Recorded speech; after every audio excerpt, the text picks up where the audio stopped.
Greetings all, and welcome back to another episode of What the Fuck is a reborG podcast. Thank you for tuning in. I am reborG. My co-host on the left-hand side of me, nuzzled up on the coffee table. Boy, he in the house. He ain't got shit to say right now. Let's go ahead and get back into it. Get back in the swing of things. First thing, work. Work has really been fucking up my chances to record. I'm leaving the job on Tuesday, and I think they know that shit. They knew this shit before I even told them before the 2 weeks. And they just been setting me up to work later and later. Yesterday was the first day that I got off before like 5 o'clock. So, and I had something else to do prior to wanting to record. So I figured Sunday would be the day that I go ahead and get down with it. Because today's Mother's Day, and I don't really follow that trend too much. So all those holidays, like my mother, grandmother, and sister, it's not a big deal to them. They already know I love them. They already know I'll get them anything they ask for. So designating one day to do the shit is just a part of the big industries, and I guess Big Brother, and those motherfuckers that run that type of thing. But for me and mine, we cool with the shit. They all know if they need anything, whether they call today, tomorrow, or anytime, I'll take care of it for them. It's not a problem. So I don't need a holiday to show somebody I love them. They already know the shit from day one. So I really don't even fall into that Mother's Day, Father's Day bullshit. Now, birthdays, I'll look out for birthdays because, you might want some shit on your birthday. But as far as like Mother's Day and Father's Day and Grandparents' Day and some of the other bullshit ass holidays, no, I don't dabble too much in there. If my voice sounds different, it's because I fucked around and got sick again. I'm starting, I ordered a book for Dr. Sebi about, getting that mucus out of your system and shit like that, because I need that shit. I don't know what happened when 2019 hit. Shit just got out of hand, and I just been sick like month to month, like a 2-day cold every month for no fucking reason at all, like outside of people blasting the shit out of the AC in the truck at work. But I can usually close the vents, roll the window down or something like that. It's never like too bad, but motherfucker just been getting sick for no reason. I just don't like that shit. Then you get your mucus and shit all up in the thing. This is the weird shit. I don't know if it's anybody else, but maybe this is me. During the cold, when I can't breathe out that one nostril, I'm in hell. But as soon as the cold is over with and my nose clears up, I be blowing some of the biggest, nastiest gobbles of mucus. Oh my God. Like, when you blow your nose, you gotta turn your head so you don't see what the fuck is in the napkin. You gotta do that shit. Like, this how bad it's gotten. Usually, I can have like some paper towels or some napkins I done got from a restaurant or something, use that for a day or two, and I'll be good. I done went out this bitch and I done bought tissue, puffs and all that shit. Because I really don't give a fuck just as long as I can blow my nose. Now, I've started to use, tissue and napkins more, because I used the rag one time. Like every morning I would wash the rag, and then like every few hours, because if I'm sick, I'm not going to work. If I don't feel good enough to go to work, I'm not going to go. So every hour I would clean the shit out of this rag. And by the time the cold was over, I had blew a scab around my nostrils. And then I woke up one morning and the shit had peeled off. So I looked like a fucking red-nosed pit bull and shit.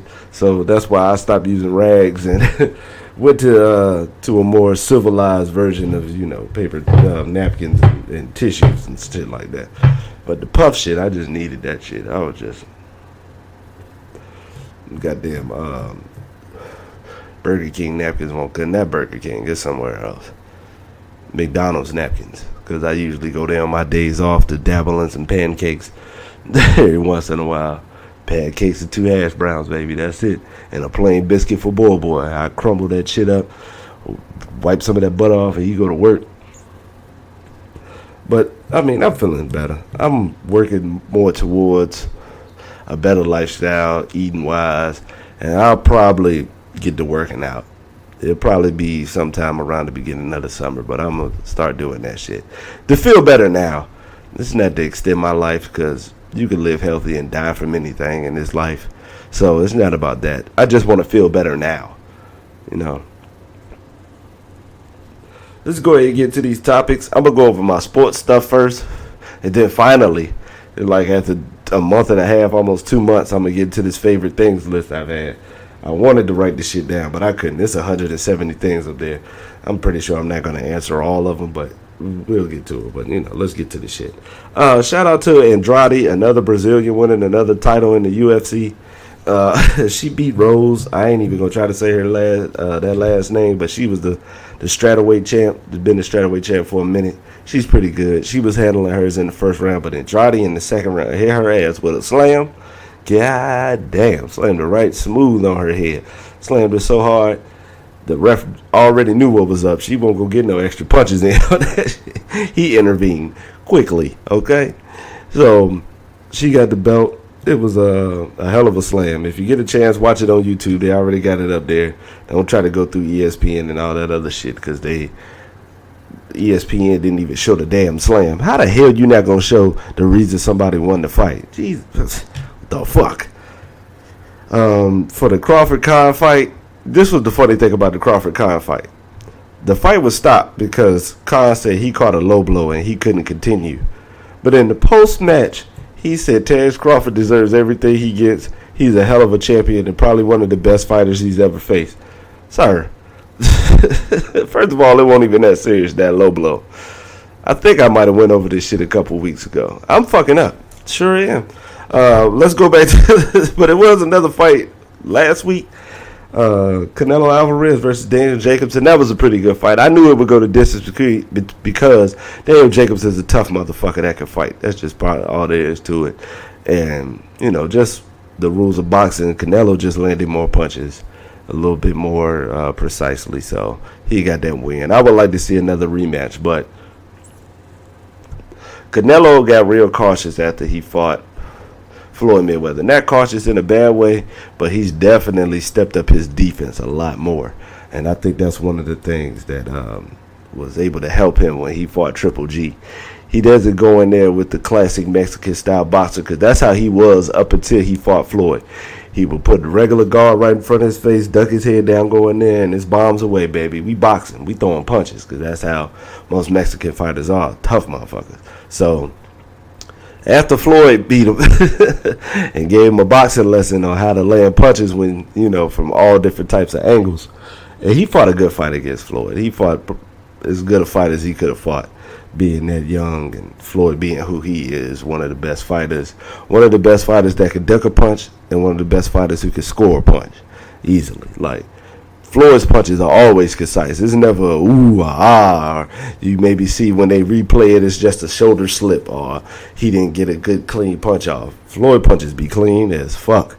So, and I think that garnered Canelo getting more active in his defense, because he's like, if I could all I got to do is just improve my shit a little bit, because none of the middleweights will be as fast or as accurate as he is. He's right, so I think he'll continue to grow and be better. I want one more Triple G fight, just in the rubber match and shit like that. The draft lottery is, Tuesday? It really doesn't matter. I think the Knicks are going to get the shit, because usually in the NBA, they like to keep big market teams winning, because I think they say that garners the most money. But the Knicks still make a hell of a lot of money. They still sell out, have sellout crowds, and they ain't shit. So that's the crazy part about it. But I guess that's just like an NBA thing. They just want their big market teams to be good. And on that note, the Lakers side hired Frank Vogel. I don't know. I ain't gonna get into the Lakers shit. I already done enough of it, and all the sports networks do enough of it, so ain't even no need for me to dabble up here. If you want to know my opinion, ask me personally, but you ain't gonna get no 5-10 minute Laker shit right now. I've talked about them enough. In the playoffs, Milwaukee dispatched Boston pretty easily, and I wasn't one that thought that it was just going to be that type of ass whooping. I thought Boston was going to at least give up a fight. But it looks like the team quit on the Celtics as a whole and on Kyrie. It is reared its ugly head that Kyrie is not a leader. And not only is he not a leader, but he don't bother listening to the coach. When the report came out earlier this year that he was visibly upset and verbally spoke about his being upset about Brad Stevens drawing up a play, and him totally disagreeing with it. And I think Brad Stevens, you're the coach. Sit him the fuck down. I mean, if you don't want to play ball the way that I'm trying to coach this team to play ball, because I coached this team to the conference finals last year, okay? And with you, we didn't look as good this year. Now, granted, Milwaukee is a better team than they were last year, but they didn't even give up the fight. That was one of the main things about Boston last year that people saw during the playoffs. They were a young, scrappy team that had talent, but they were fighting. They were putting up a lot of effort, and it was clear to see that that effort was gone. Shout out to Milwaukee. They got a good team. They build the team up the way that it can flourish, and we're seeing the results of it. Coach Budenholzer has put together a good mob. I spoke on him before. Y'all know who Coach Bud is, so all props to him. But the Boston thing is just got to be spoken on because they shouldn't be losing like that. Not with the talent and things of that nature. And we're pretty sure that Kyrie's gone because that's just the way that is. Signing trade in the offseason more than likely. But they got to get back to being a team because they weren't a team. Last year, we saw a star in the making in Jason Tatum. And this whole season, we haven't seen anything of that nature. Now, if you could turn around and say that some players can devalue another one with the way they play, this was one of the main causes. Like, that's how the shit goes. And I think that the team will be better off without him. And he might be better off going somewhere else. That's just the way that is. In the 76ers Raptors thing, Kawhi is turning himself into a bona fide superstar. And the 76ers are just trying to get it together. A lot of people are asking what's wrong with Ben Simmons and things of that nature. Well, they're playing a team with good defenders. In that starting lineup for the Raptors, Paul Gasol was once a defensive player of the year, and that defense hasn't left him. He's still playing good defense. Granted that Embiid is hurt, and he's under the weather with a lot of shit, sickness, and a lot of ailing injuries that he's probably had throughout the year. But Gasol is still a pretty good defender. Kawhi, ain't even no need to talk about it. We already know what it is when it comes to Kawhi and his defense. Pascal Siakam could play defense, and Danny Green's a good defender. The only one lacking on defense for real is, what's his name, Kyle Lowry, and he lacking on offense, which is one of the reasons this shit is going to a Game 7. Fucking playoff bum. He always play like shit in the playoffs, and he's been doing it. A lot of people have been pointing the finger at DeRozan and how the Raptors can't get it done in the playoffs. Exhibit A. He is the motherfucking problem, and they need to go ahead and get rid of him. I knew Memphis wasn't trying to get rid of Conley, but I would have gave up a draft pick or something. Kyle Lowry got to go, because in the playoffs, he just don't seem to have it fucking going on at all. Denver and Portland is turning into a good series. Denver is glad that they don't have to play that much of a chess match as they did against the Spurs, and you can see like they're more free flowing and a lot of things are going in their direction. Jamal Murray is an up and coming player. Jokic is putting his stamp as a star in the league, and they're playing good ball. Same thing with Portland after dispatching OKC, who apparently had these big ass injuries, and when it comes to injuries like rotator cuff and all that other shit, you don't play. Don't play through that shit and fuck yourself up further. I watched Grant Hill destroy his career playing on that bum ass ankle, and that shit ruined his career for years on by. Don't try to tough it out, because it's not worth it. We know who you are. We know if it was something lighter, you'd be able to play, but don't fuck up your life. Don't fuck up your physical health and your career so you can prove you tough. You don't have to prove shit to us. We may laugh and the fans may pick on you, call you soft and shit like that, but guess what? You'll be back on the floor pretty much. So, but Portland is playing good. The Game 7 is at 3:30. That's probably why you're getting this pod a little earlier, because I'm trying to check that out. But I just want to see how this Game 7 is. It's been a pretty good series. So, Golden State beat Houston, and the Houston shit must cease. James Harden is a good player, and he does his thing. But Chris Paul, you are not holding up your end of the bargain, sir. You played good defense in the first half, and Curry did not have a single solitary point, which is a sad thing for Houston because I don't think what were they down by 5 or something like that? You could have been kicking their ass. If you could just tell people that there's no Durant and Curry didn't have points in the first half, people would probably say, oh shit, Houston should be up by 10. They weren't. And he came in the second half and he had 33 points and he fucked him up. And Chris Paul really didn't have that much going on in the second half. So he's got to step his fucking game up, especially with other people stepping their game up. Austin Rivers turned into a decent player. You know, he was always okay, but I think playing behind his pop, he wasn't who we thought he was after that, after all that high school hype. I thought he was going to be okay. I didn't think he was going to be a superstar or anything of that nature. Because after that one season at Duke, if you can't be a superstar and they give you the ball, yeah, something is up with you.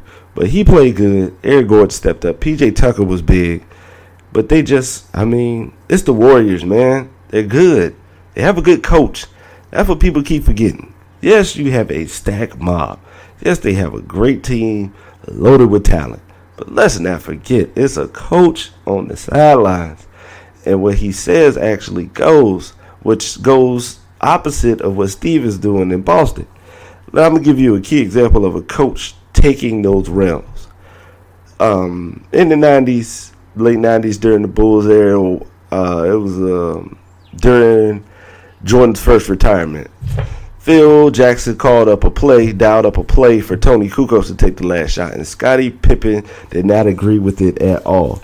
So you know what Phil did? He benched his ass, and they ended up making the shot and winning the game. And it got to the point that Phil was willing to trade Scottie for, I've heard, Sean Kemp and Tracy McGrady and shit like that. So you're the coach. Make it happen, man. If they get upset, the fuck well. But you're going to follow this here, okay? I don't give a fuck if upper management and the owner and the GM and all those people, vice president of basketball operations, if they get upset, they get upset. But you brought me here to coach, and that's what the fuck I'm going to do. If you have a problem with it, get rid of me. I've shown enough where I think I could get another job, but I'm not going to just sit here and just let you just dictate what the fuck I'm going to do. I'm the coach. This is my team, and this is how it's going. But Golden State showed that championship pedigree, and they're off to the next round. Houston didn't even force a game 7, and they lost at the crib. The transfer portal and the NCAA is getting crazy because Chris Steele from the Florida Gators, who left after just joining the team in January. It was an incident about one other player getting into some shit, and he ended up getting caught into it, even though he didn't have anything to do with it as of now, because the story could come out now, much later, and we could find out that maybe he did have some shit to do with it. But as of right now, he don't have shit to do with it, and he just left the school, and he just joined in the transfer portal. Like, it's too much shit going on. It's just far too much. From the Brew McCoy incident that happened with USC, he thought they were bringing in Cliff Kingsbury, and he was like, okay, I could be a receiver, and I could, make some things happen. And they didn't hire him. And he's like, what the fuck? He's not going to be the offensive coordinator. We're going to stick with somebody else. No, I'm good on that. And he went to Texas, and Lord knows, I don't even think they've made the decision on whether he'll sit out or not. And I don't think he should be, made to sit out, because it's not like he was a part of the damn team. Cut the kid a break. All right, and now that we've got that there, let's go over the NFL draft. I'm pretty sure my mock didn't match up, so I don't give a fuck. But what I'm going to do right now is just go over the picks, see how they fit, what I liked, if I, agree or disagree with them. First pick is Kyler Murray to the Cardinals, and I can understand you got a new coach. You trying to bring in some excitement to the team. Now, he may be small, but I've seen small quarterbacks do some things in the league, from Flutie to Vic to Drew Brees to Russell Wilson. If given the chance, people have, shown the ability to shine. Because I'm not going to write the guy off and say whether he's good or not, because I don't have a fucking clue. But what I do know is that Arizona doesn't have the line to make this shit happen. Now, they have some decent pieces, but we got to see if David Johnson is feeling better, because you can tell he was still a little hurt and things of that nature. So we don't know. They still got Larry Fitzgerald, and I think Larry Fitzgerald can still be a threat in this league. As long as he's out there, he's a weapon. Okay, so we just see it as that. So, I mean, like I said, time and time again, I wish the best for everybody. I don't want to see Kyler Murray fail. I don't want to see him go out there and get fucked up knowing that Arizona ain't got no line. And you got Aaron Donald twice a year.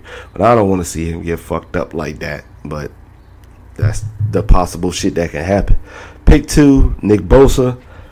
Like I said, they needed an actual pass rush. And they've got players. They brought in players who had the ability, but it was something that they didn't show beforehand. With Armstead and Solomon Thomas and DeForest Buckner, they didn't show the pass rushing ability that a Nick Bosa has with his Trump supporting ass. So I think this will be okay. Quentin Williams to the Jets, matching him up with Leonard Williams. I think they got a chance to be real beastly. You got 2 real stout defensive tackles there that's going to be able to keep blockers off C.J. Mosley, and I like it.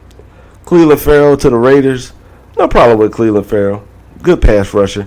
But one thing that concerns me is that he played on a stout defensive line.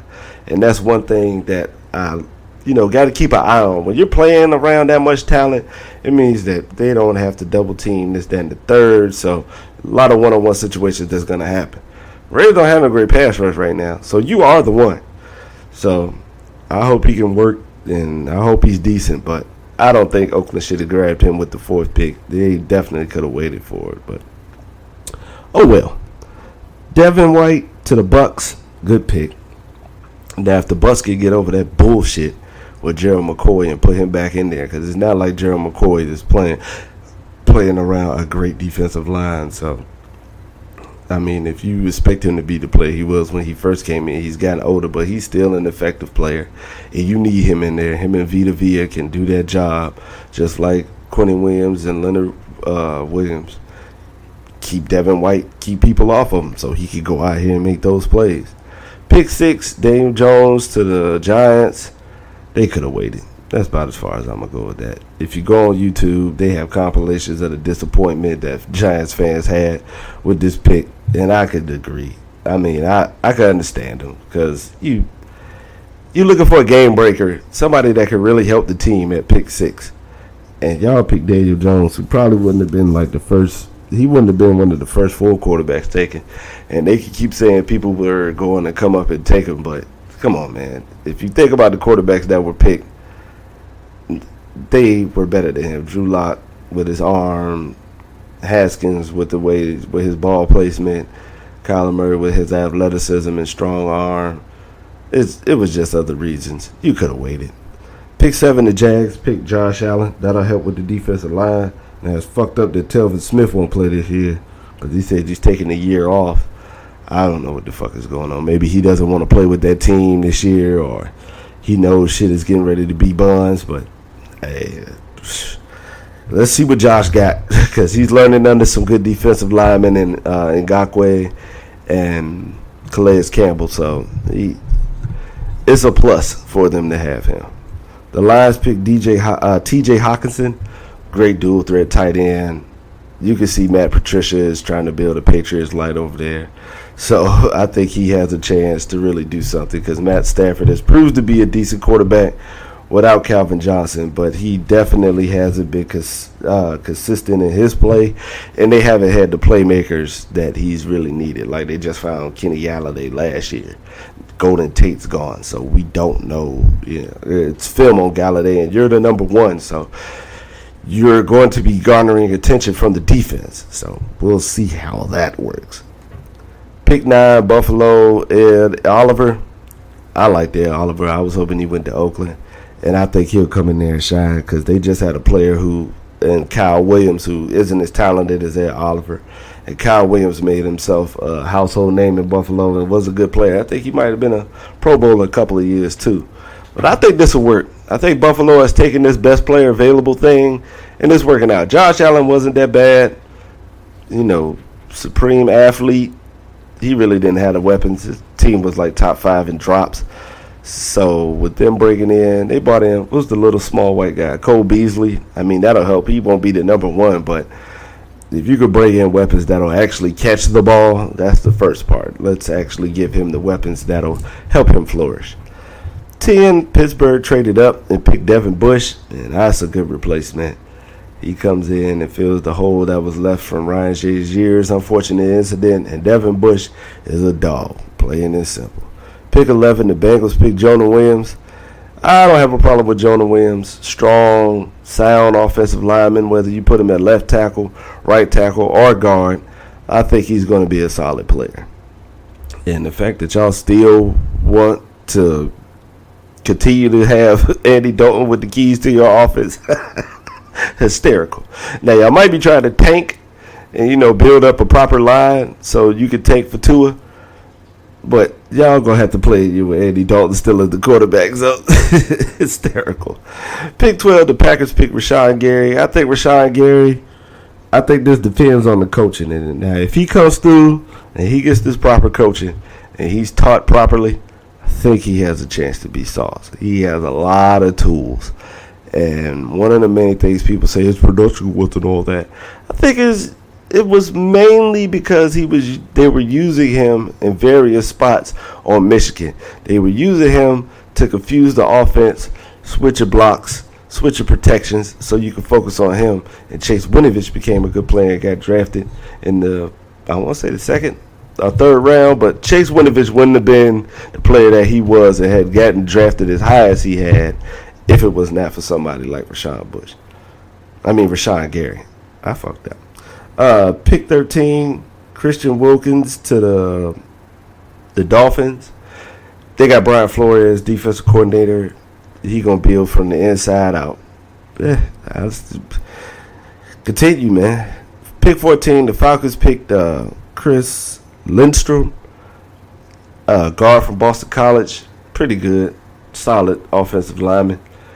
You want to protect your investment, Matt Ryan. So I don't have a problem with that. Pick 15, the Redskins, who had a pretty good draft. I got to give it to them. I'll go back to that later, but I like the Dwayne Haskins pick. He was a good quarterback. Now, if you're not able to surround him with the talent that not up to what Ohio State had, but at least some of it, I think he could be able to have a chance. Like, you've put pieces on your line, and your line was pretty good. It was just that one hit that fucked Alex Smith up. And that's just going to happen. Freaky things like that in the league happen. But I think their line is good enough with Dwayne Haskins because he's not mobile or anything. He's more of a pocket quarterback. I think that'll be cool. I like the pick. I really do. For Washington and Dwayne Haskins. And we finally get to see if Jay Gruden is the offensive guru that they claim he is. Pick 16, the Panthers pick Brian Burns. They just want a pass rush. Julius Peppers is gone, and I don't even know who's on the other end. Hey, you got to get a pass rush when you got Matt Ryan and Breeze and, well, I guess Winston. But you play Breeze twice and you play Matt Ryan twice, so you got to have that defense together. Pick 17, the Giants pick Dexter Lawrence. I like to pick Dexter Lawrence is a power mover. He's going to move some linemen around if he's got it all there because he had a couple of times where he wasn't playing to his full potential. And hey, if you could slack and still get drafted this high, just think about what happens if you play with your all. And it's kind of fucked up that he would play like that because if you don't play to your fullest abilities, you can fuck it all up. So this one right here is one of those big time wait and see because y'all know how I am. I'm big on wait and see. Can't whether say some shit is ass or if it's great, but if it's turd, it has a chance to be good. I will give them that. Pick 18, the Vikings pick Garrett Bradbury from NC State, a center. This is one of those we got to, the line wasn't as good as it could have been, and just go ahead and just get the best lineman available. It worked out well for the Colts. They said, fuck what you talking about. We going to get Nelson. They grabbed Nelson. And we see how well it worked out for him. 19, the Titans picked Jeffrey Simmons. Jeffrey Simmons fell down in stock because of his injury and some of the issues he had beforehand. I think he snuffed a girl out. But, I mean, if you were willing to forgive him enough to let him play, just let him play. He's got a chance to do some things because he's beside Jarrell Casey. And Jarrell Casey causes havoc, so it won't like he'll have a brunt of the work to do, Jeffrey Simmons. So things could work out in your favor. Pick 20, the Broncos pick Noah Fant. They need explosive players on their offense. He is an explosive player at tight end. Make it happen. Pick 21, Darnell Savage, Maryland, to the Packers, safety. I think what they're trying to do is they see some Charles Woodson in him, because Charles Woodson was a big playmaker for him. So I can see that. Now, will he be able to play deep? Will he be able to, be the ball hawk that Woodson was, on top of being able to come down and, in the box and play? Because Woodson was doing both. That's what it is. Because he's good in the box. He's good. He's good attacking closer to the line of scrimmage. Being that extra guy towards the line that can help with run plays and short passes and stuff like that. Pick 22, Andre Dillard, Washington State offensive tackle, to the Eagles. Why did I sound like Roger Goodell when I did that shit? Ugh, I stink. But I said before, I think Andre Dillard is the best pass blocking lineman in the draft. I think Philly felt the same way. You want to keep your quarterback, your investment upright. Can't keep having these injuries from Wentz because it's fucking up your seasons. I know you won the bowl 2 years ago, but this last season it reared its ugly head. Foles still did his thing, but you want to keep Wentz out on the field, and this is the turn towards that. Pick 23, the Texas pick Titus Howard, offensive tackle. Where you go, Alabama State. This guy's just a supreme athlete. He came to the school as a tight end and ended up being an offensive lineman. Great feet. He has a chance to be good, and they have to keep Deshaun Watson upright because the Colts really exposed how bad that offensive line was. We already knew who it was. We already knew the line was bad because they led the league in getting their quarterback sacked. Can't remember the number, but trust me, it was the highest. And they fucked up the church's money. You can't be fucking it up like that. So it's just a pick is a turn in the right direction. Pick 24, we have the Raiders with Josh Jacobs. I like the pick. I think I picked him in the mock draft. Versus a running back that's strong and has breakaway speed. I think he'll be able to work out pretty well as long as the line gives him, the chance to do so. Pick 25, the Ravens pick Hollywood Brown, Oklahoma wide receiver. It works out. Stretch the field, but we didn't see Lamar Jackson throw that deep that much. So let's just hope drafting Hollywood Brown will help them actually open up the shit so they can do that. Because that's one thing I didn't like about how they kept the kid gloves on Lamar Jackson. Yo, man, just let him go out there and launch that shit, man. Sometimes you just got to take these L's, man. Sometimes you got to fuck it up just so they can know now what to do next time. How would they know what to do unless you put them in that situation? That's why I always love the handling of Peyton Manning by the Colts. Even though I hate to give props to Bill Polian because he act like he's a genius just because he drafted Peyton Manning. Like, cut it the fuck out. Peyton Manning is a good quarterback. But for them to give him the keys and let him lead the team and they just let him fuck up, just so he had a basis on when he's watching film, he knows what things to do. Now, if you don't make those throws and they're not comfortable putting you in those situations, how will you know how to get better on it if you don't have any end game on it? You can think whatever you want. This play at work, we drew it up great. He recognizes everything. He sees it on the defense. But if you won't know any results until he actually goes out there. So I think that I like the pick, and I hope they open it the fuck up. 26, the Skins picked Montez Sweat. I didn't think he was going to fall this far. Now, he also had an incident where he was punching a girl, but I guess this shit really fucked it up because he fell to 26. I thought he was going to go top 12 at a minimum, but I guess the video and some other shit that may have came out. But it's a good look for the Skins because I can't remember who the name of that defensive end they got. He's good too. Any other time, I will remember his name. But now I can't fucking remember. I fucking stink. But oh well. Good pick by Washington. Guy can rush the passer. Pick 27, the Raiders pick Jonathan Abram, safety, Mississippi State. I ain't have a problem with Jonathan Abram, but I didn't want to in the box safety. I really wanted playmaking safety. Abrams is a good tackler. You know, he's going to be hyped. He's going to give our defense an attitude.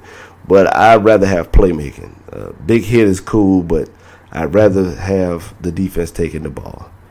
At 28, the Chargers picked Jerry Tillery out of Notre Dame, defensive tackle.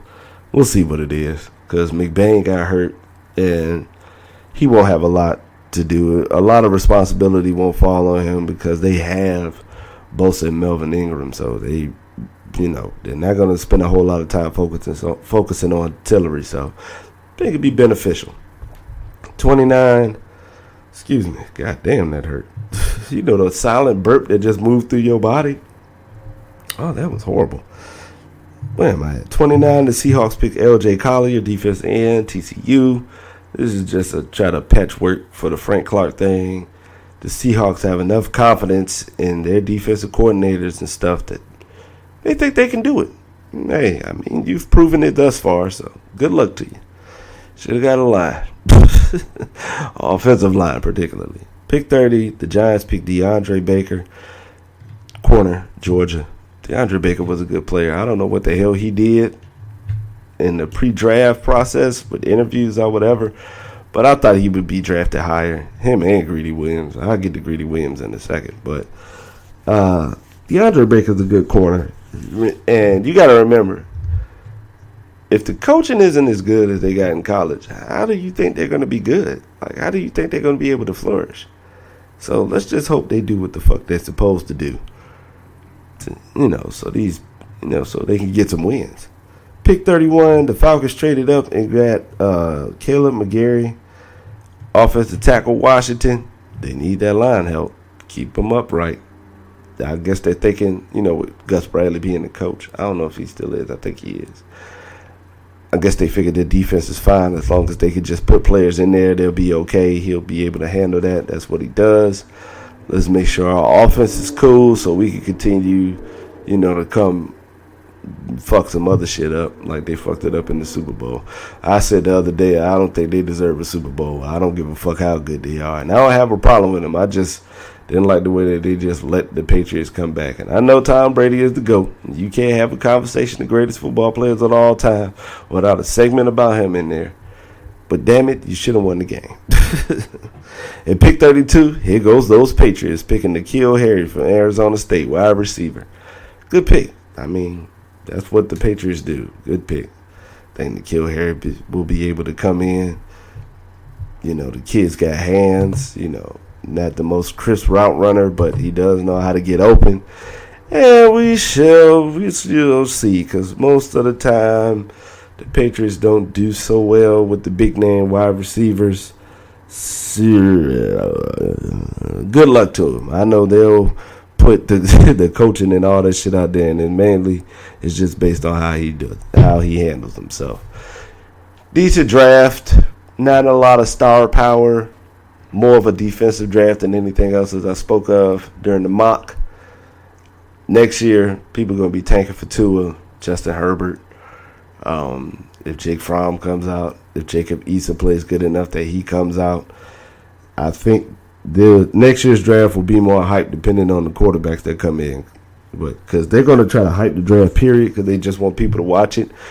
When they already know people are going to watch the draft in general, you could not know the people's names, and people will still just watch just to see what the fuck goes down, okay? So stop trying to make this a chess match. It doesn't have to be. This shit is already pretty simple. It's cut and dry. We as football fans will watch the draft, whether it's, superstar players or not, okay? So I think next year will be a little bit more star power in the draft. And good luck to the guys that got drafted in the first round and all the rounds. And we should just, I just hope the best for everybody. And we shall see. Okay, now that we got the sports section done with, And they won't no need to speak on Greedy Williams. I'll wait till that later on. He didn't get drafted in the first round, so they ain't even no need to speak on him. My speaking is only on the first round. Maybe I'll go over next week about teams that performed well with their picks, but today just ain't that fucking day. Going to the favorite things. The first section they got is food and drink. What's my favorite fast food restaurant? Easily Chick-fil-A. And I know a lot of people will say, oh man, they overrated and chicken ain't that good. I'm going to tell you right now, I don't give a fuck. The food is good to me. I like it. And that fucking customer service, oh man. I got a Burger King around the corner, and the only reason I go is because of these coupons. I went today and used the coupon for the 2 sandwich meals for whatever it was, and I just turned the coffee into orange juice, and I went and got that. And the people that they have there, I do not like talking to those people. They are fucking assholes. But at Chick-fil-A, they don't question you. If you ask for how many sauces or whatever, the customer service is great, okay? And I enjoy the food, plain and simple. Favorite ice cream flavor? Probably, I want to say chocolate chip cookie though, but I'd be lying because I haven't had that shit in years. So I'm going to just go with the candy bar ice creams, the Twix, the Snickers and shit like that. That's my shit. Favorite chocolate candy, peanut M&Ms. Oh, so delicious. I enjoy the almond ones too. Favorite fruity candy, High Chews or Sour Patch Kids. Or for the old bastard in me, cherry sours. I can't help it. I love cherry sours because they don't have gelatin in them, and I don't eat pork, so I don't eat, and usually if it's gelatin in there, I know in America they don't use vegetarian gelatin in candy. I know they do overseas, but I know here because I've called the companies, I've looked it up and all that other shit. Because I know Starburst, for example, has non-vegetarian gelatin. And usually the gelatin is pork gelatin. Now, they have other ones that I discovered while being in culinary school. Shout out to Chef Perkins. Because I didn't know that they had different flavored gelatin. I thought it was all pork. But they got it all. They got the vegetarian. They got seafood gelatin, beef, chicken. But I know as far as the candies used in the U.S., it's mostly pork gelatin. So that's why I stick to Hot Chews, cherry sour, Sour Patch Kids. Favorite flavor, Starburst. When I was eating Starburst, it was the pink ones. Pretty easy. Favorite dish at Olive Garden. I haven't eaten at Olive Garden in almost, about 6 or 7 years. So I don't know. I guess the bread. That's the breadsticks. That's about as far as I could go. Favorite kind of sushi. Any sushi that doesn't have, what is that, the cream cheese in it. I don't like the sushi with the cream cheese. It doesn't mesh well for me. If you order it, by all means, enjoy every bite of that motherfucker. But for me, as long as the sushi don't have no pork, which it doesn't, and no damn cream cheese, we on it. Favorite Asian dish, I'ma just go with the shit that I usually get from the Chinese food spot, curry outs from, if you're in a different part. Northern Virginia and all that shit. Beef and broccoli. I usually get the beef and brock. You know what? I don't have a favorite dish. I get all types of shit. Because I can get the shrimp egg fouillon, no onion. I'll get the mei fun, the General Tso's. I'll get the hibachi because they got the hibachi there. 4 chicken wings and fries. Some shrimp egg rolls. I don't have a favorite Asian dish because I get it all. Favorite Italian dish? Lobster ravioli at Anna Seafood on Big Bethel. That shit is good. That's just by far I can go. Favorite food of all time, French fries, which leads to my Barney Rubble-like physique. Favorite way to cook a steak? The normal pan-fried one. Toss the butter up there, and you could use the skin under your thumb. That's at the bottom of the palm to, figure how you want it between medium and well. Once you get down to your wrist, it's more of the well portion. And the further you go up the thumb, is more of the rare. So that lets you know, if the steak feels like that, that's where you're at inside. So you don't have to cut the shit open. But a nice little pan-fried steak with some butter, medium or medium rare, somewhere in that field. I don't like well steaks. And they came from going to culinary school, and not even then, because they made me I changed my tone while I was in the military.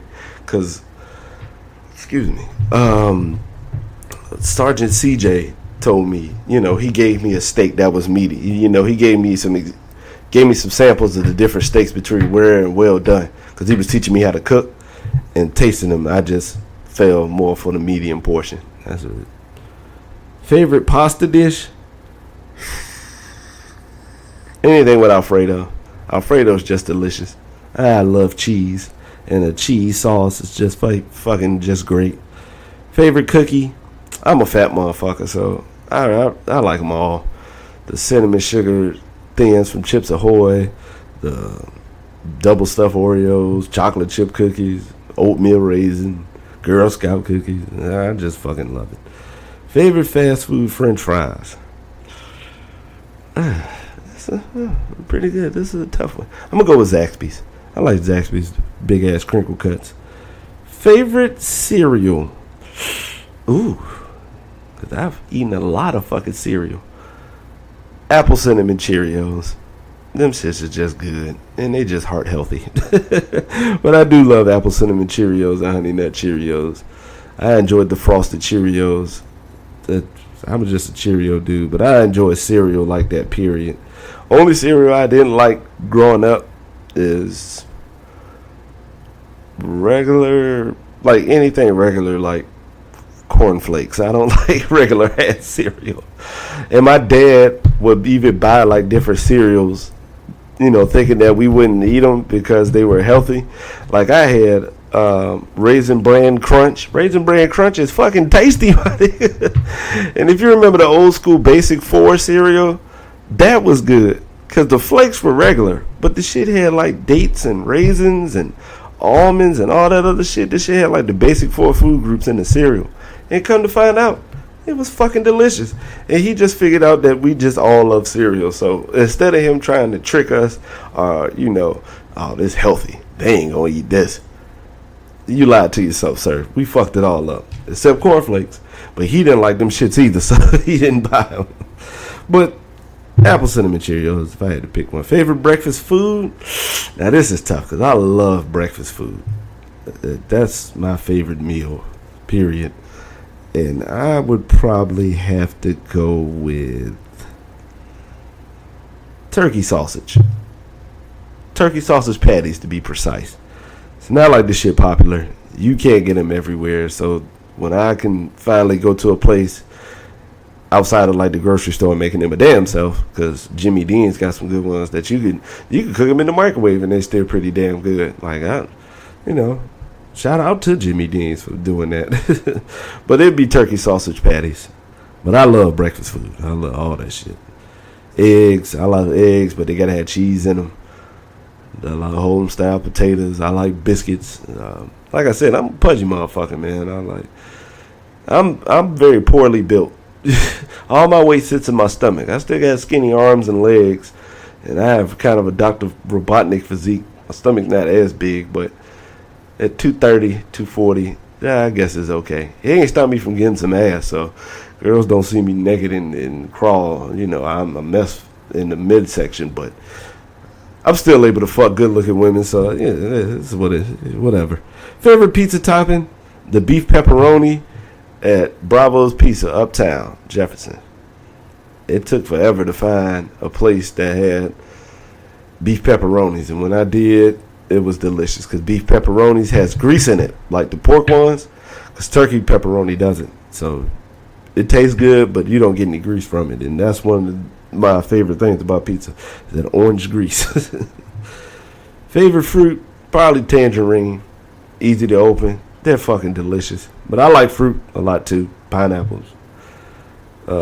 Watermelon. I don't give a fuck what nobody say. Call me a coon, but watermelon's fucking delicious. Love grapes. Love regular oranges. Cuties. Halos. Kiwis. Mangoes. Fruit's fucking good, man. Favorite vegetable? I might say green beans. I really enjoy green beans. You can manipulate them with whatever you want to flavor them with. I've had green beans with toasted almonds before. That was good as shit. I've had a delicious green bean casserole before. Shout out to my boy Mauler. I just enjoy green beans. Like I said, I like all the other shit. I like vegetables. I like cabbage. I like collard greens. I like broccoli. Cauliflower, when done right, is good. Corn. We cannot forget about the corn. Hornitos. Y'all seen the corn with the cocaine powder on it and the red blood shit up there and the cheese? Yeah, man, that shit good, man. But I just like vegetables. Favorite dessert? Probably red velvet cake and the cream cheese frosting is where it's at.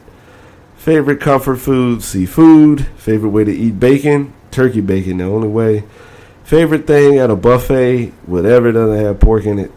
Favorite pumpkin flavored treat? I don't know, because I don't know shit about pumpkins. I really don't fucking know. I wish I could, but I just can't. Favorite dish at Thanksgiving? It's the mac and cheese. I don't give a. It's the mac and cheese. I want to say turkey, but unless it's got gravy on it, but I'm gonna have to go mac and cheese. It really doesn't even matter who's making it. Me and my grandma, you know, we make mac and cheese very well in this household. Favorite cake? Red velvet. Favorite ice cream sundae topping? Whatever syrup they put up there, chocolate syrup, strawberry syrup. Favorite thing to cook? Whatever's gonna give me some pussy. Favorite soda? Vanilla Coke. God damn it. I'm trying to get off sodas. And I've done good jobs throughout my life where I've gone extended periods of times, like months, without having a soda. But every now and again, like I usually save it for the day I have off. Usually a Sunday, every other Sunday. Like I don't have one today. I didn't have one today. I had some orange juice today. But I didn't have one today. But god damn it, these goddamn vanilla Coke. God damn it, that shit pulls me in every damn time. It's just delicious. I don't give a fuck. And I'm trying to stay away from that shit. And I probably will get to that point for real, because I've quit sodas for a long ass time. And the only reason I went back is because you fuck around and you go to barbecues and shit like that. That's why I say, when you go into a barbecue, a potluck, whatever the fuck it is, get something that you like, because you do not know what everybody else is doing. Because I know I quit sodas for at least like 8 months. I think that's the longest I've been. I might have been longer without one, but I think 8 months. And this was around the same time I had quit cigarettes, and I quit for 8 months. And I went to a family reunion, and they did not have, they didn't have no juice, because I didn't want to hug. Matter of fact, they didn't have hugs because there wasn't a lot of little kids there. And they didn't have hugs or sweet tea or none of that shit. They had soda. And I had the Jack Daniels, and the only thing I can cut it with was some Coca-Cola. And I started drinking that shit. I got drunk, and I smoked a cigarette, and like I gave up on both. And after 8 months, I was back on sodas and cigarettes, like in no time. And I'm going to say, before this year's out, I'm going to quit, like for good. Because sodas aren't good for you for the long haul. I don't even want to like taste one every now and again. I'm going to just get that shit up cold turkey. Can't have that high fructose corn syrup in you. And that's how I feel about juice. Because a lot of juices have that shit in there. But I usually get simply because they don't have high fructose corn syrup in it. They just use regular sugar. So at least that's what they say. You never know with these fucking companies. But I'm going to wean myself off. So the favorite alcoholic drink, anything dark. I've never been the one to pick. But you know what? I'm going to change that. Because back in the day, I want to say around like 2006, 2007, me and my boy Lack that I was in the military with found a cognac Moo Cow Vanilla. That shit was delicious. And I used to get fucked up off it. Because it was just enough vanilla where you didn't have to add shit to it, and it didn't taste like your normal hard ass liquor. It wasn't pussy because it was cognac. It was strong, but after a couple of glasses, you ain't gonna know the difference because you're gonna be fucked up. And I'm pretty sure that's what happens with all goddamn liquor. But that was my shit. Favorite drink at Starbucks? I don't know. I don't go to Starbucks like that. I couldn't tell you shit. Do not know. Favorite flavor coffee? As long as it's iced coffee and vanilla. I guess I could be okay with it because I usually don't drink coffee like that. I drink chai teas and shit like that. And if I do something, it might be like a macchiato with almond milk. I really don't know. I can't really tell you. That's really not what my shit is. Favorite 80s movie? I'm going to check and see if this movie was made in the 80s because I'm pretty sure it was. Yeah, let's go ahead and check it because I'm going to go with Hollywood Shuffle. One of the funniest movies I've ever seen. It's still hilarious to this day. Yeah, it came out in 87. If you've never seen it, give it a chance. This is one of me and my father's favorite movies. We quote this shit all the fucking time. And this is my favorite 80s movie, and that's what section we in, television and movies.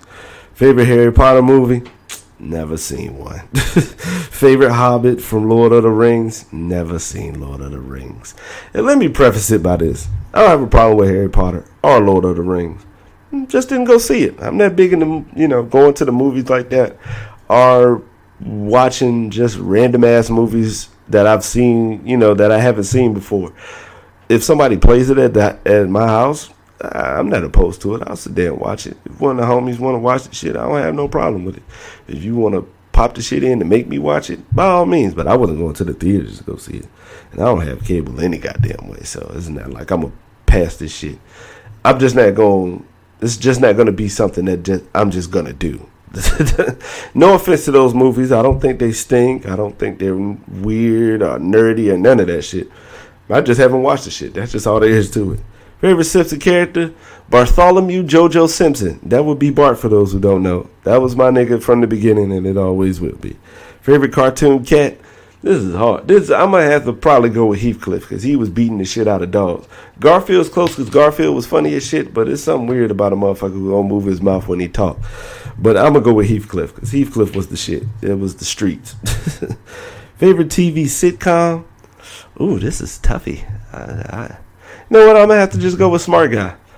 I've watched those 3 seasons or 2 seasons over and over again. Thank God for YouTube.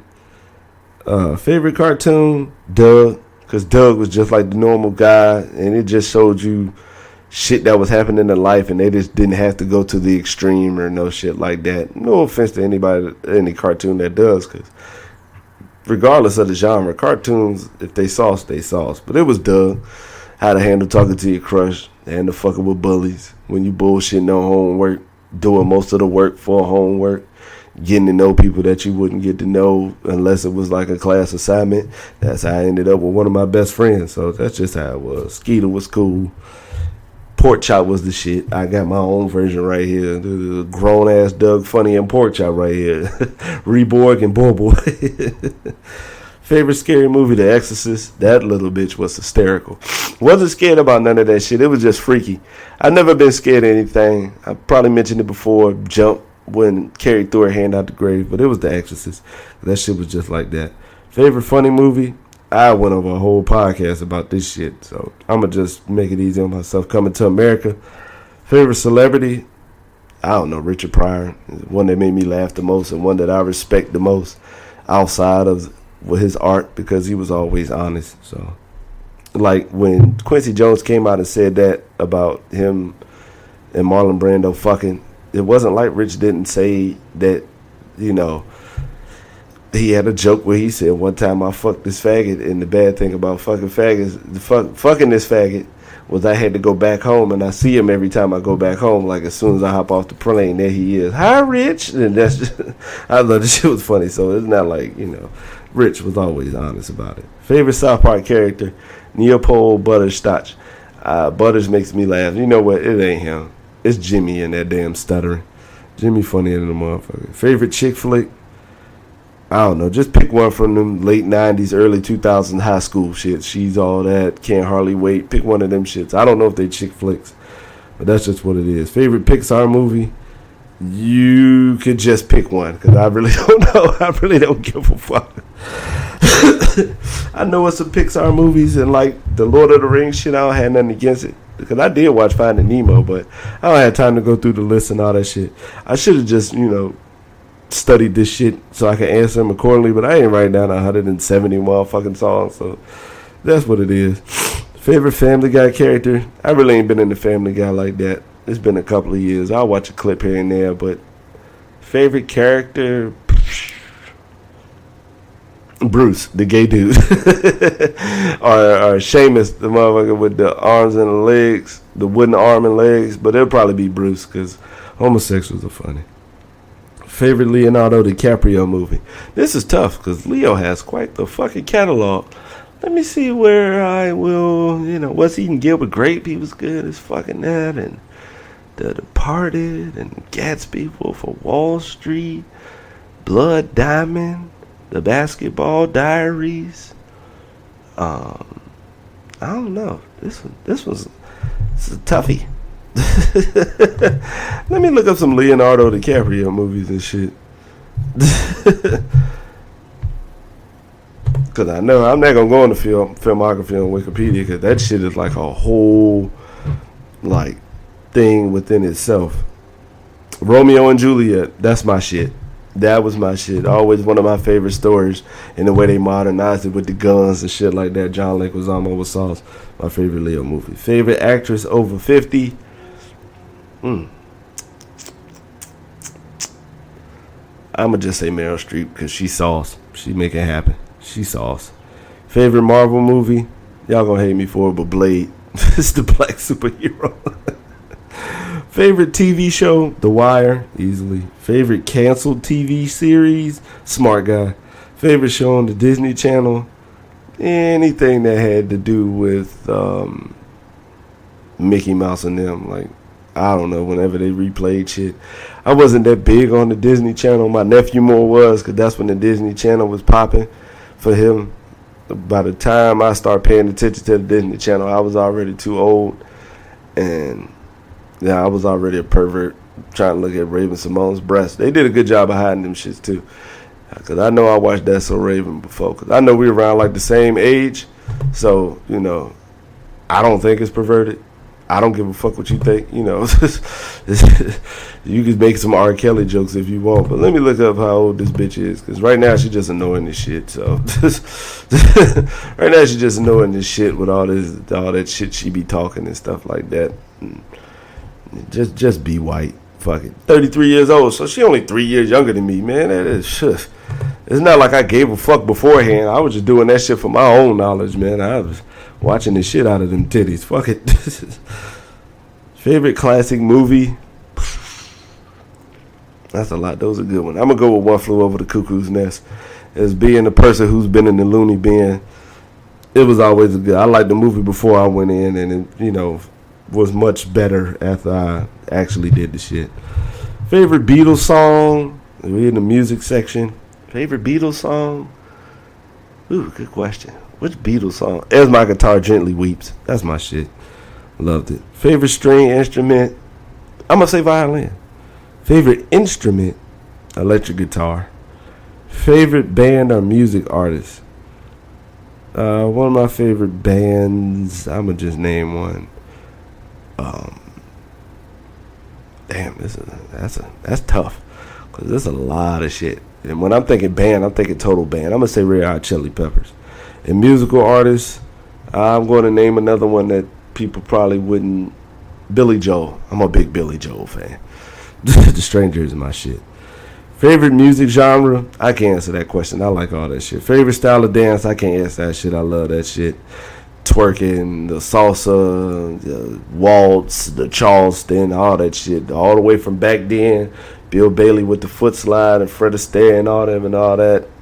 Even with the waltzing and classical music up until today. Please don't do your toes like this. Yeah, I just love dancing. Just what it is. Favorite boy band? The Jackson 5. You thought I was going to name one of them white boys, didn't you? Favorite disco song? Mighty Real by Sylvester. And if you look it up, I'm going to just warn you now, Sylvester's gay as shit. He's a big motherfucker who dressed up like a woman and had the voice of a woman. But his voice was amazing, and that disco shit was hitting. Favorite 80s song? That's pretty tough, because I love the 80s as a decade, musically. Like all of them, as I probably stated before, but the 80s resonated. That's when I was born, and that's when, the solo superstars was, on some other shit. between like Bruce Springsteen and Mike and Prince and Whitney and Madonna. Like, oh, see, you talking about some motherfucking heavyweights. So, favorite 80s song? Damn, that's tough as shit. Computer Blue by Prince. Favorite cover song, Nothing Compares to You, and the Sinead O'Connor version is the cover. Prince originally came out with it. Shout out to my pops for letting me know that shit before, any of this shit. Soon as the song came out, he was like, oh shit, that's a Prince song. My dad's a big Prince fan. So, that was my shit. I love the cover and the original. Favorite one-hit wonder? Damn, that's another good one. Because you really don't know what the fuck it is. That's a long-ass list of shit to be going through. Damn, that's tough as fuck. I would have to re-look this shit up. I'ma just go laying down under by Men at Work. It was sauce, and while I was at some lady's house cleaning her carpet, that was her ringtone, and she caught me singing it. And you should have seen the look on her face when she saw a nigga with dreads singing the laying down under. So, favorite song you're embarrassed to like? None. I don't give a fuck. I'll let anybody know. I like all types of shit. My friends already know this shit, and it's hey, I'm not embarrassed about any song that I like. Fuck it. Favorite foreign band and artist? I'm gonna cheat and say Phil Collins. Nope. You know what? I'm gonna change that shit. My favorite foreign band or artist. Favorite foreign band. Damn, that's pretty tough. I'm gonna still say Genesis. Just cheat with that one. And favorite artist foreign? Sergio Mendes. Y'all better get on that Portuguese shit. That Jones sauce, man. Travel and recreation. Favorite state you visited? Oh man, that's a good one. What's my damn. Sorry, boy. Sir. Stop. Hey, lay down. I should have seen how he uncoiled himself and laid upon the carpet. Favorite state you visited? I'll probably say, I'm going to go ahead and say New York. New York was fun to visit in my middle school trip, and it was fun to visit as an adult. So, it was cool. Favorite country you want to visit? This will probably be the place I move by the time I turn 50 or younger. Costa Rica. Legal prostitution. You already know what it is. Favorite thing about America? I guess the fastest internet. I don't know. Shit. Favorite kind of vacation? As long as I ain't got to go to work. That's all I give a fuck about. Favorite car? A working one? I've never been really big on that car shit. They cool. They do what they do. Favorite road to drive on? The interstate where it ain't no fucking street lights. Favorite way to travel? Whatever's fastest. Favorite beach? Whichever one ain't nobody bothering me on. Favorite place to go with family? I wouldn't like to go on vacation with my family. I'm good on that. Favorite vacation you've taken? I'm going to say the trip me and the homies took to Atlantic City. That was fun as fuck. It was. We cut the fucking fool that whole weekend, and it was fun. Fictional place I'd like to visit? I don't know. What's a fictional place? Fuck. I haven't dabbled that well into this shit. Favorite ride at the carnival? The one where they take your ass all the way up to the top and just drop you. The fear of dying is fucking fun to me, so that's how that is. You know what? I'm going to put that for favorite roller coaster. The favorite ride at the carnival is the shit that they strap you in and that bitch just get to spinning. Shout out to Chuck Mosley for throwing up on that shit when he got off. I still don't know what fictional place I'd like to visit. Favorite thing to do on the beach other than sleep? Maybe fuck. The shower is a motherfucker after you, because you got to get all that sand out your shit. I'm glad I ain't been since I had locks. Favorite theme park? Whichever one got the least amount of people. Favorite thing about traveling? Probably the fact that you don't got to go to work. That's just the way it is. As long as I ain't working, and I'm not the type to hate work, but if I ain't there, I ain't there. I'm good. Nature and animals. Favorite dinosaur? I don't give a fuck. Favorite breed of dog? Mutt, because that's what the fuck boy is. Because I've had some dogs in my day. It's about 3. We had the German Shepherds, Scrappy and Daytona, and I named mine Scrappy because his ears wouldn't stand up for shit. They ran away together. Then we had Teddy. Teddy was a beautiful child that ended up being my grandmother's best friend. Used to drag the shit out of my grandma. Favorite season, spring. I love spring. I like spring because down here in Virginia, we get all 4 seasons. So the summer's hot with that humidity and that country ass southern humidity. So it ain't all that. But the spring is the shit. Favorite flower, whichever one to give me some pussy. Favorite animal at the zoo. I'm not a big fan on the zoo. I don't like to see animals in that type of captivity and shit. Favorite type of bear, whatever the fuck Winnie the Pooh is. Favorite natural disaster, the ones I survived. Stupid ass shit. Favorite reptile, snakes in general. Favorite animal, I'm gonna go with my spirit animal, a wolf. Favorite birds, I don't know. I like them all. I think Blue Jays and Cardinals are beautiful to look at. This is the cornball section. I don't give a fuck. I like parakeets and shit of that nature. Favorite thing in the sky, stars. Favorite thing about a rainy day, I don't know. But I do enjoy rainy days. Just to chill. You know it ain't shit going on. Rainy days are about chilling. Favorite sea creature, dolphin, shout out to it. Favorite color, rose, whichever one to get me some. Favorite small mammal, I don't know, a sea otter. I don't know. Favorite big cat, lion, he's the king. Favorite thing about spring, just the weather. Favorite wild animal you like as a pet, whichever one can't eat me. Sports, favorite sport, football. Favorite extreme sport you're too scared to do. I'm not scared to do any of them, but the time it take to practice to get decent at some of these shits, I ain't got time to be dying. But I've always enjoyed skateboarding. Favorite Olympic sport, the 100-meter dash, because it is the most regular shit in all of the Olympics. It's just dudes running 100 meters. Like, people, this is like one of the most watched events in the Olympics, and it's just a bunch of people, Negroes specifically, lining up and running, and that shit is just hysterical to me. Favorite football team, the Raiders. Favorite basketball team, the Hornets. Favorite hockey team, the Capitals. Favorite baseball team, the Tigers. Favorite sport to play, it was always football. Favorite winter sport, football, fuck it. Favorite sport you wish you were a pro at? Now this is a good one because I love football, but I would also love to be the middleweight champion of the world. I would also like to be a tennis champ.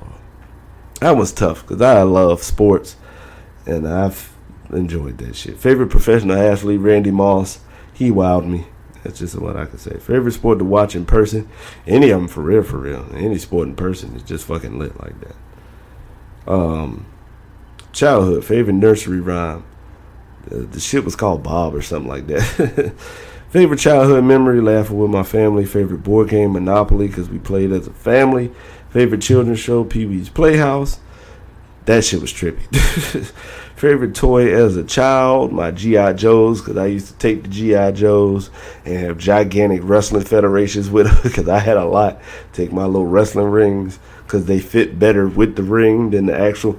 Like, I never understood when you bought like a toy wrestling ring and you got the wrestlers that came with it. The wrestlers were big as fuck. Like, you can't have a match with this shit and the rope stops at his kneecap. Like, I can't have a match with this shit. So as a kid, I had bundles of G.I. Joes. I made like little paper belts and all that shit. We had a federation. That was my shit. Favorite teacher.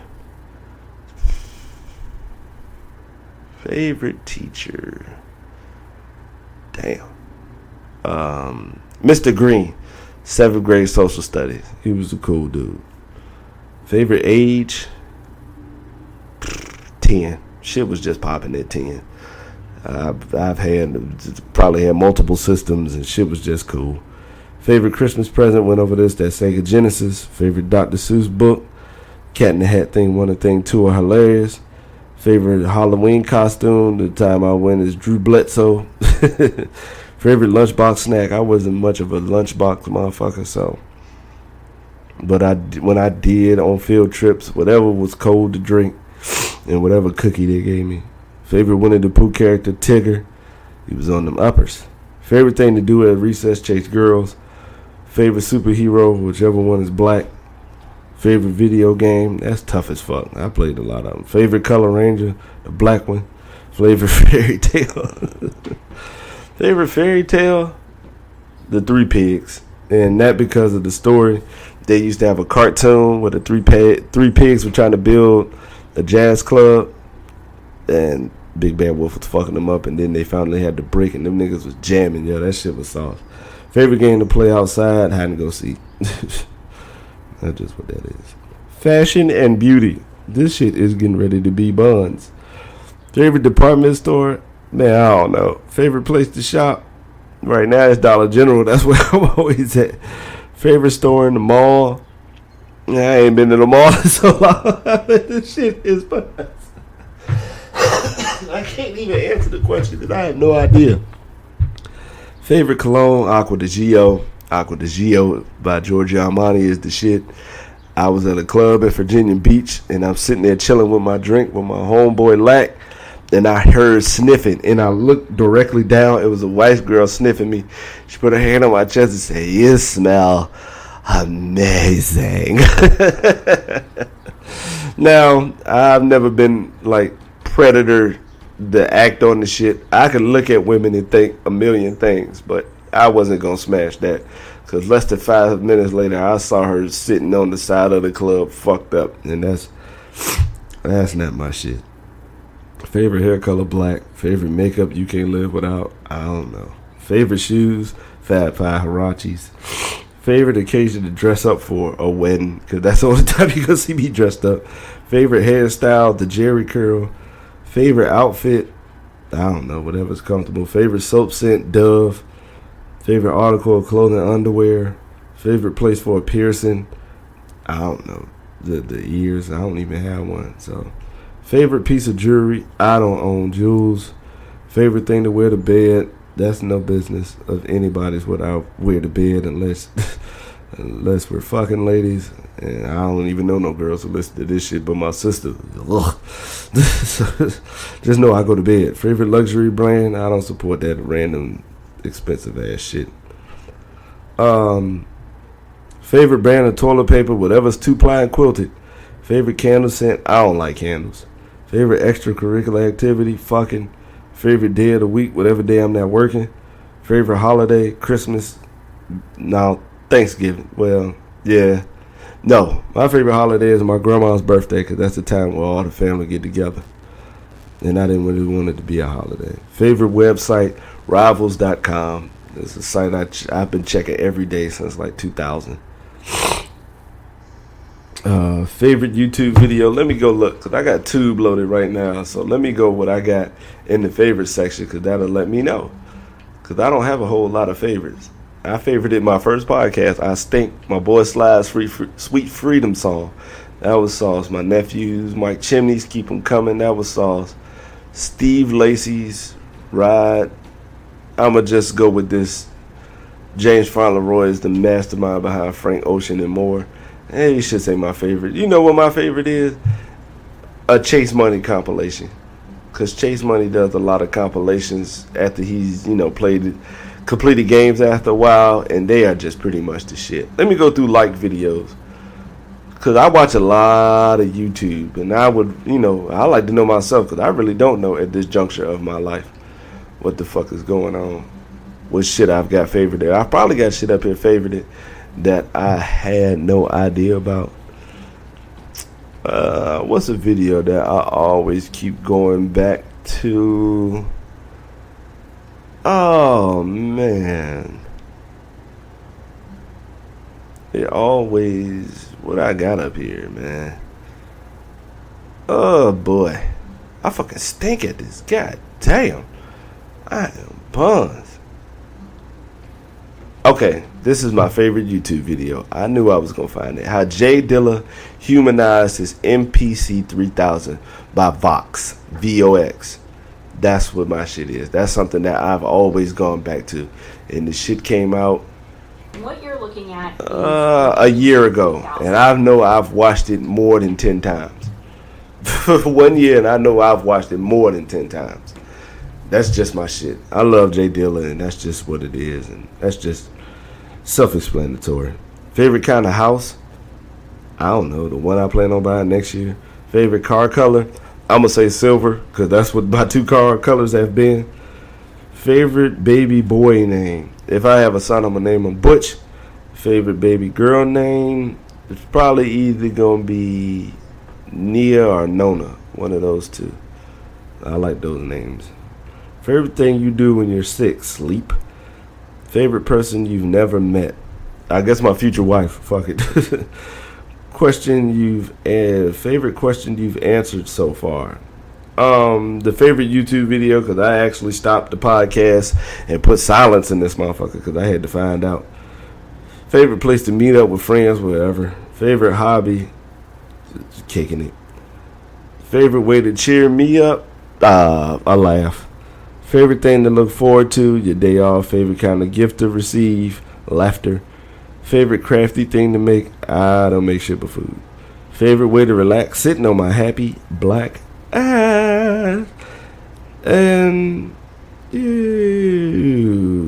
yeah, that's it. That's where we at, cuz. Appreciate everybody sitting out here listening to the bullshit. Me going through my favorite things. It didn't last as long as I thought it would, because I thought this shit was going to be 2 hours, but it doesn't matter. We got through it. We made it happen. Appreciate you for listening. Be easy and be you.